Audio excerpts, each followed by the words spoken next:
The Black Dog. It was 11 o'clock at night.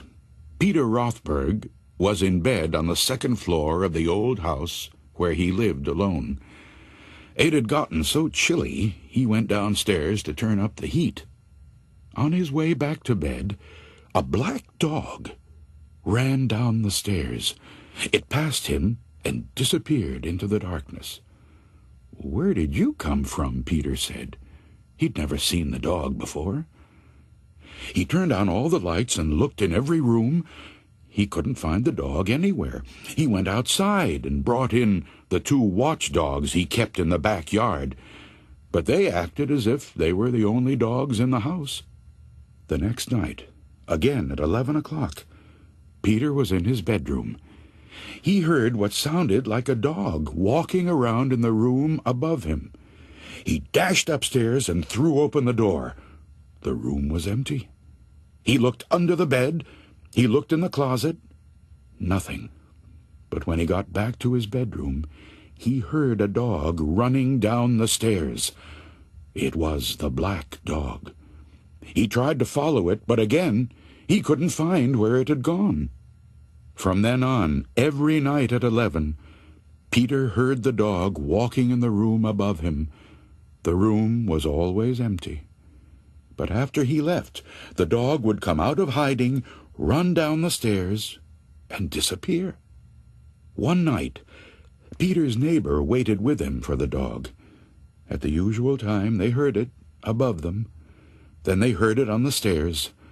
When they went out into the hall, it was standing at the foot of the stairs, looking up at them.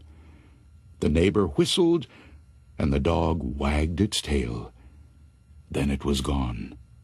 Things went on this way until the night Peter decided to bring his watchdogs into the house again.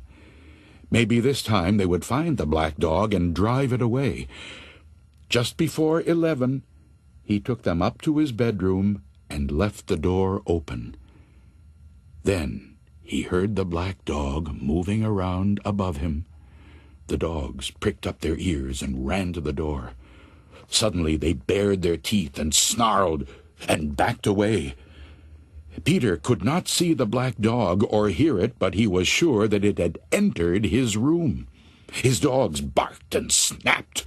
They darted forward nervously, then backed away again. Suddenly one of them yelped.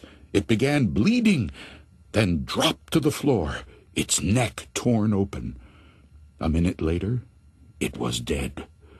Peter's other dog backed into a corner, whimpering. Then everything was still. The next night, Peter's neighbor came back with a pistol. Again they waited in his bedroom. At 11 o'clock, the black dog came down the stairs. As before, it looked up at them and wagged its tail. When they started toward it with a pistol, it growled and disappeared. That was the last Peter saw of the black dog. But it didn't mean that the dog was gone. Now and then, always at 11, he heard it moving around above him. Once he heard it running down the stairs. He never managed to see it again, but he knew that it was there.